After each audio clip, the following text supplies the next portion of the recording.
Welcome to this episode of Locked In. I'm changing up the style a little bit. Let me know in the comments below if you like this. I'm doing a little bit more of a vlog style video today. I'm going to be talking about my favorite pre-ride smoothie. The reason why I'm doing this is because honestly, a lot of us, even if you're working or anything else, I think this is a great solution to use, whether or not you're going to commute on the bike or do a morning exercise. If you just don't have a lot of time and you want something that's filling, tastes good, and still gives you a good coffee kick. So if that's something you want to see, please stay tuned. So basically what I'm going to be going over is I'm going to be using this plant-based protein mix that I got from Drink Wholesome. Now, this is not a sponsored video. They didn't pay me to do this, but they did send me a bag and I've been trying it out, making different recipes, so I might make some other recipe videos later down the line.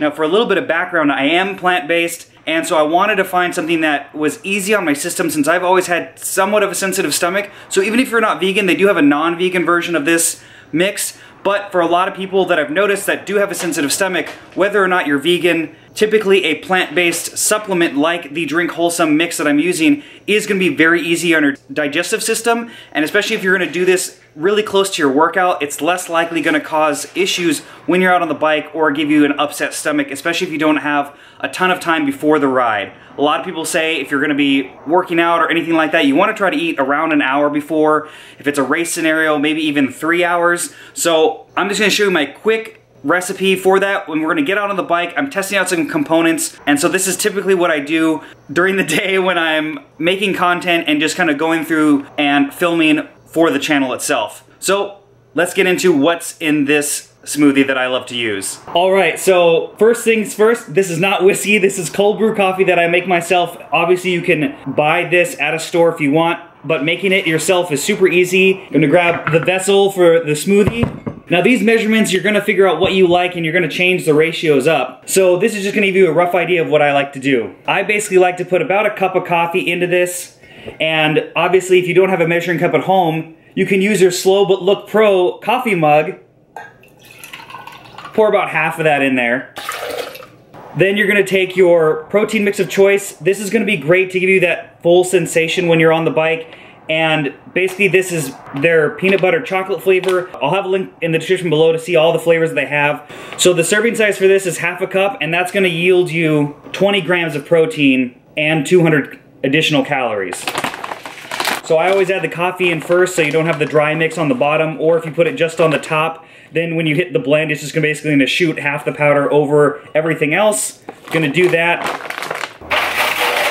Gonna add a handful of ice, and then I like to add this chocolate almond milk into there to make it a little bit thicker. So I'll add about half a cup of this. So per the Drink Wholesome's bag, you only need to do half a cup of their mix with 1 cup of liquid. So I'm just adding a little bit more volume with this, but again, if you want basically just a single serving, you could just do half a cup of cold brew coffee and half a cup of your plant-based milk or regular milk. I like the flavored in conjunction with the peanut butter chocolate flavor. I think it's really rich. It gives you that kind of satiated taste feeling, so we're gonna add about a little under a cup. I'm eyeballing it, I've done this enough times, and let's blend this up, drink it down, and get on the bike.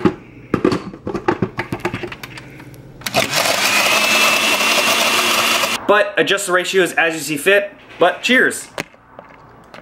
Also, if you want to know what that noise is in the back, this is my bunny Louise. I have never introduced her on the channel. Let me know in the comments below if I should have her featured, but she's the one making the noise and she just likes to always do this while I film. Lou. So this is my fur baby, Louise. She's 2 years old. I think she's gonna need to be the new channel mascot. If someone wants to make me a Slow But Look Pro bunny graphic, that'd be great.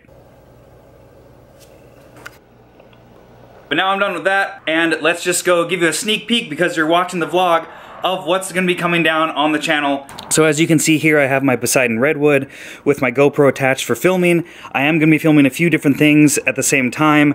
If the eagle-eyed among you, you know that I was having a redshift set up on this bike, but now I'm trying this new stem and seat post that I've been reviewing and just kind of filming my B-roll for, as well as the D1X wireless setup with my Advent X rear derailleur with their wireless shifter. So I'm going to go out and give this basically a test ride on my local little loop that I like to test everything at for consistency. So this is kind of a day in the life video, as well as just a little tip again on what I like to drink. So let me know in the comments below if this is something that you enjoy. just trying out new styles. I want to keep the channel fresh for everyone, especially all the new subscribers. I want to thank you for my SF to LA series. I've been really excited to announce the next bike packing trip, and yes, this will be officially a bike packing trip. We are bringing tents. Me and Mario are going to go out for another adventure, so that'll be coming out as soon as possible. I'm hoping within the next month or so we'll be able to plan this. I'm going to go head out on the bike.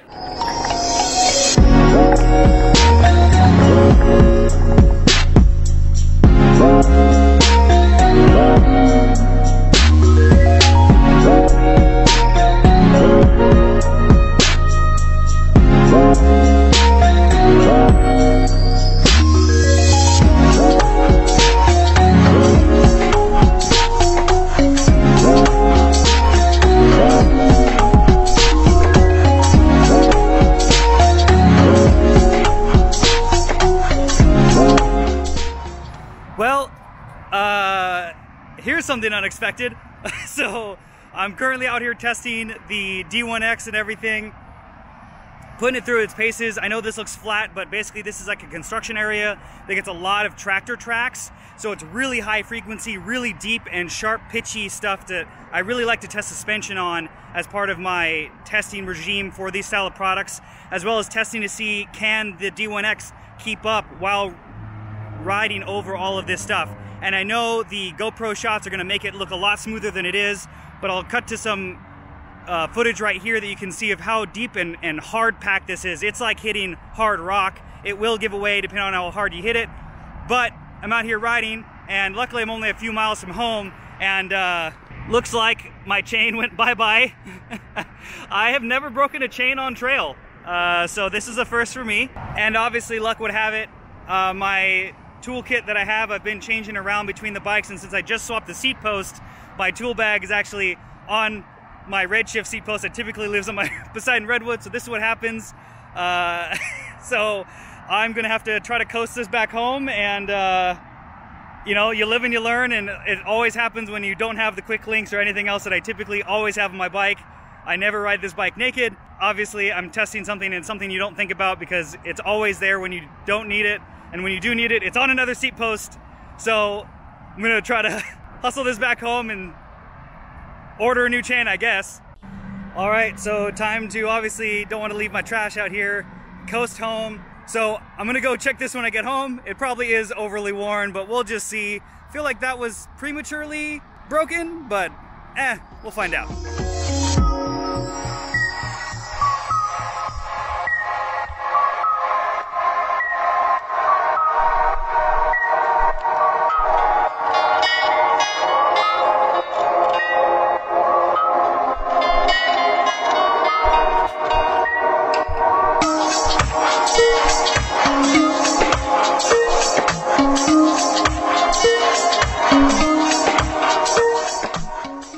All right, well, that was interesting. I had to walk about 2.5, 3 miles, I think, home. Luckily, some of it I could coast, as you saw.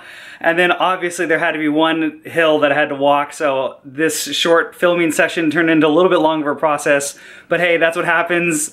And that's the realistic thing. And obviously you saw I broke my chain, and it's definitely beyond 75%. Just guess I didn't check it recently. So tip of the day, if there's gonna be one, is check your stuff. Because you don't want to have to walk. If I was farther out, that would have been terrible. So I'm actually thankful it happened today when on such a short ride. So have to take that for what it is. But thanks for watching this episode. Let me know in the comments below what you think of this style. Maybe I'll do these things more while I'm out filming and showing you guys like a little sneak peek of what I'm working on. And that way you can comment below if you have any questions or things you want me to address about some of the parts you saw, and I can add that into reviews later on. So thanks for watching. Make sure to subscribe and turn notifications on so you can see all the weekly cycling content I produce on my channel, as well as follow me on Facebook and Instagram. And you can support Locked In so I can afford another chain via my Spreadshirt or my Pateron.